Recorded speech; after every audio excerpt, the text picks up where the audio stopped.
అధ్యక్షురాలుగా ఎన్నికైనటువంటి నా సోదరి శ్రీ చరితమ్మ గారికి, అదేవిధంగా రాష్ట్ర కార్యదర్శి జిల్లా కార్యదర్శిగా ఎన్నికైనటువంటి సోదరుడు ఫిరోజ్ గారికి అభినందనలు, శుభాభినందనలు.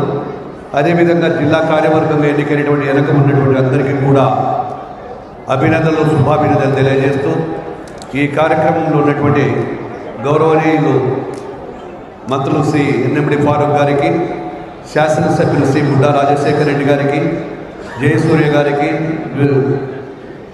వివేకానంద గారికి, శివానంద రెడ్డి గారికి, తెలుగుదేశం పార్టీ కుటుంబ సభ్యులకు, విలేకరులకు అందరికీ కూడా హృదయపూర్వక ధన్యవాదాలు, అభినందనలు, శుభాభినందనలు.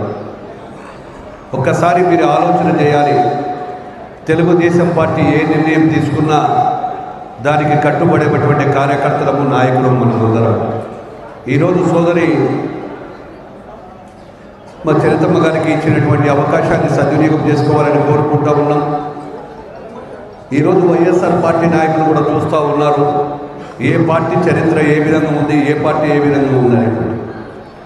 ఏదైతే కూటమి ప్రభుత్వం ప్రజలు మనకు పట్టాభిషేకం చేసి పట్టం గట్టబెట్టారో, వచ్చిన తర్వాత మన నాయకుడు చంద్రబాబు నాయుడు, అదేవిధంగా కూటమి ప్రభుత్వం అటు పవన్ కళ్యాణ్ గారి ఆధ్వర్యంలో, ఇటు లోకేష్ బాబు గారి ఆధ్వర్యంలో సంక్షేమం, అభివృద్ధి ఏ మాట అయితే ఇచ్చామో ఇచ్చిన మాట కోసం ప్రజలకు తప్పించిపోతూ ప్రతి కార్యక్రమాన్ని కూడా దిగ్విజయం చేస్తూ ఉన్నాం. అదేవిధంగా మనమందరం కూడా కలిసి ఈ యొక్క జిల్లాను అభివృద్ధి బాటలో తీసుకెళ్ళాలి. జిల్లాలో అభివృద్ధి బాటతో పాటు కార్యకర్తలకు జరుగుతున్నటువంటి సమస్యలు, కార్యకర్తలకు జరుగుతున్నటువంటి సంబంధం చేసేటవన్నీ కూడా పరిష్కారం చేయాలని చెప్పి కూడా నేను జిల్లా అధ్యక్షులను కూడా కోరుకుంటూ ఉన్నాను. ఈరోజు మన మీద బాధ్యత పెరిగింది. ప్రజలు మనకు ఇచ్చినటువంటి మ్యాండేట్ ఇచ్చారు. మళ్ళీ స్థానిక ఎన్నికలు రాబోతున్నాయి.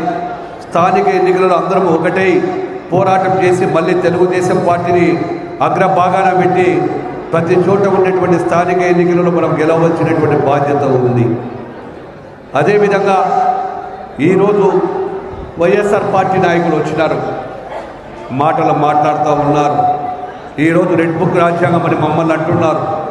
ఈరోజు తెలుగుదేశం పార్టీని అక్రమ కేసులు అంటున్నారు.